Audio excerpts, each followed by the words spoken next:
Hey guys, welcome back. So we're going to do something a little different this week. We're going to actually give you a little bit longer of a conversation piece that we have rather than actually titling it to one of the things that we typically do, whether it's a macros Monday or a weight loss Wednesday or a weightlifting Wednesday or a flexibility Friday or one of those types of things that we always do. So we're changing this up this week and we want to talk about weight loss, being that even though it is Wednesday, and we can talk about it being weight loss Wednesday, but we want to give you a little bit longer conversation. So we want to give you 4 points here that we want to go over. So why don't you kick it off for us here in terms of weight loss? So yeah, guys, so there's gonna be 4 points to weight loss today, all right?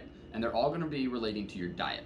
So there are things you can do for weight loss regarding sleep patterns and your workouts, but today we're gonna strictly talk about 4 things you can do for weight loss in your diet. So the first one is to reduce your carbohydrate intake.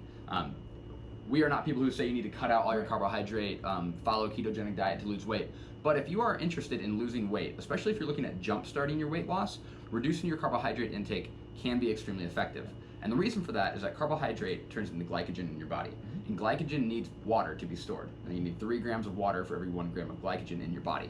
So if you reduce your carbohydrate intake, what happens is you have less glycogen in your system, and therefore, de facto, you drop water out of your system. This will start weight loss, and it is a good way to keep pounds off throughout your nutrition challenge. And this is also different for everyone because depending on what your goals are. So we're not telling everybody that you cut your carbohydrate intake. If you're under a nutrition coaching with us, we're going to help you. We're going to guide you through what you should be doing with your carbohydrate intake. But if you're on a strength, let's say you're doing something at the gym and you're on a strength cycle yourself, you don't necessarily want to cut back your carbohydrates because you do need the glycogen in those muscles back into the bloodstream. So it is important that you have that. So liver and your muscles are where the glycogen is stored. So you do need that. And you also need to refuel that ATP energy system back at the end. So you do need those carbohydrates. But every person's a little bit different. So, but if you are someone like we were saying specifically for a weight loss journey, maybe let's cut back some of those carbohydrates. And you could be having a different macronutrient that's off. Yeah. It could be maybe you're under eating on protein. So you're counterbalancing that by eating way too many carbohydrates, which is causing you to eat every couple of hours because you're burning that off. You're eating more, burning it off, and then all of a sudden it turns into fat. So the second one you can do is to include a day of fasting each week. At least that. one, and it works really well. So not saying to have a 24-hour period where you don't eat, you absolutely can, but I'm really talking specifically about intermittent fasting, which is the most popular form. Yeah? Yeah. I actually have been doing it a little bit as well. What day? I do it on Sunday. I do it on Sunday. Yeah. Yeah, so I eat later in the day. That's all I do. So I go and start eating at noon, so I wake up at 8 o'clock, but I usually will start with an iced tea because I start off with some caffeine, and if in the wintertime I go for hot tea. Some people like to start off with coffee. Coffee. That's what I do. So I wake up on Sunday. It's kind of my slow morning because even if it's not a weekend where I'm coaching, I'm probably going to come to the gym and do something and train. And so Saturdays are normally still pretty busy, and so Sunday's kind of the day where it's like, I can relax. So I wake up, I make a good cup of coffee, I hang out, and I just don't eat until lunch, just like you were saying. So I do. So that's my brunch time.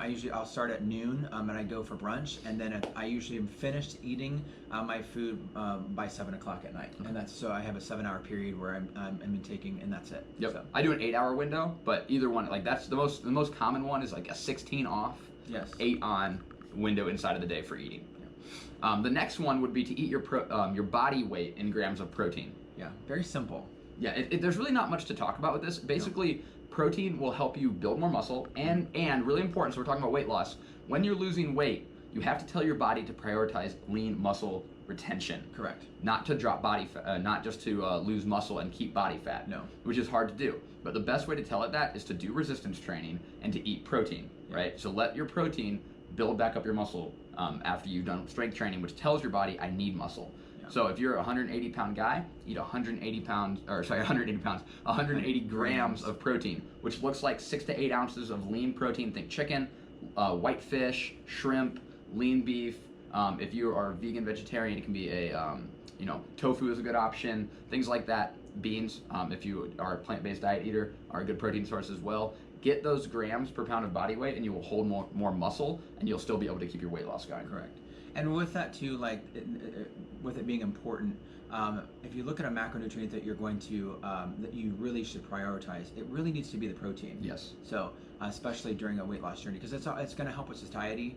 The protein is, so it's going to keep you a little bit fuller, and so that hunger, those hunger hormones are going to stay down a little bit longer. So because if you think about it, you eat carbohydrates and you're going to burn through that. So fat can also help as well, but protein is really good for you. Yep. So.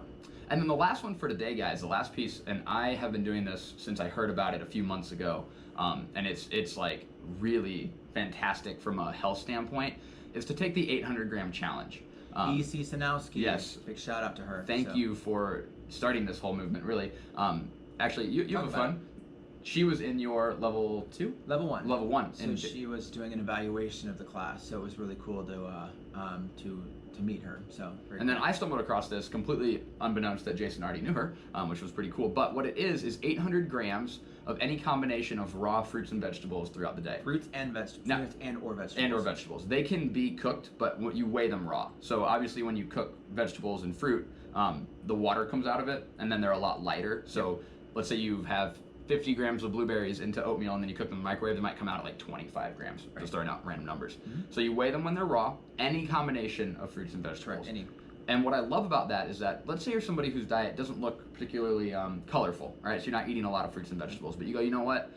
I like potatoes, and I like bananas. Mm-hmm. Well, fantastic. Then you need to get 800 grams combination of bananas and potatoes. I went with like the two easiest, like, everybody likes potatoes, bananas are super sweet, like, let's go with the easiest thing out there. Perfect. So it doesn't need to be 800 grams of arugula and raw kale, right? Like, it can be other things, but it's great because if you do it, you're gonna land somewhere around 100 grams of carbohydrates, depending on what you prioritize, but somewhere in that range is typically where people land.